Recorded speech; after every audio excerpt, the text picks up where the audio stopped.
চারটা বিচার হলে আর এই দেশে অরাজকতা থাকবে না।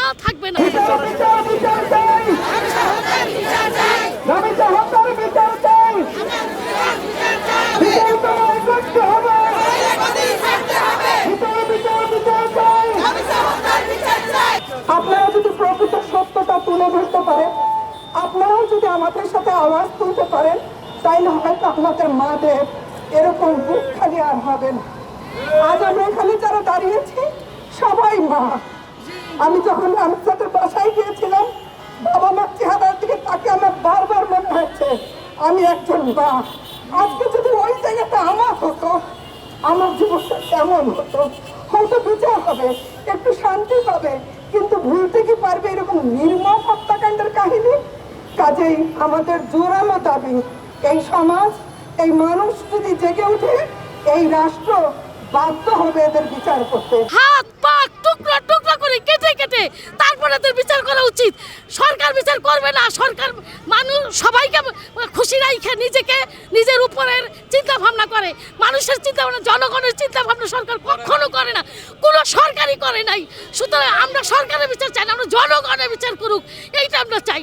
জনগণের হাতে বিচার দেখ, আর না কোনো কিছুই চলবে না। এই করতে করতে যার সন্তান গেছে সেই জানে সন্তানের কি মায়া, কত কষ্ট করে একটা সন্তান জন্মগ্রহণ করে, তাকে দিলে তিলে তিলে তিলে বড় করে, ধীরে ধীরে করে তাকে খেয়ে না খেয়ে ঘুম না পেরে সেই সন্তানকে মানুষ করে। আর অমানুষ পশু তারা এইভাবে করে নির্যাতন করে। নিজের ঘরের সন্তান, নিজের বউ বাচ্চা, নিজেদের সন্তান নাই, এটা অমানুষ। এই অমানুষদের বিচার করতে হবে। ইচ্ছা মতো পিটাইয়া পিটাইয়া ধীরে তারপরে তাকে বিচার করা উচিত আমার মতে। এরকম 2-4টা বিচার হলে আর এই দেশে অরাজকতা থাকবে না। এ পর্যন্ত অনেক ধর্ষণ এবং তাদেরকে হত্যা করা হয়েছে, কোনো বিচার হয় নাই। আর যাতে কোনো মায়ের কোল না খালি হয়, সেজন্য আমরা এই সর্বোচ্চ শাস্তির দাবি জানাচ্ছি যে লামিয়াই যেন শেষ হয়, আর কোনো যেন মায়ের কোল না খালি হয়, এটাই আমাদের দাবি। হাতের বদলে হাত, চোখের বদলে চোখ, কানের বদলে কান, মাথার বদলে মাথা।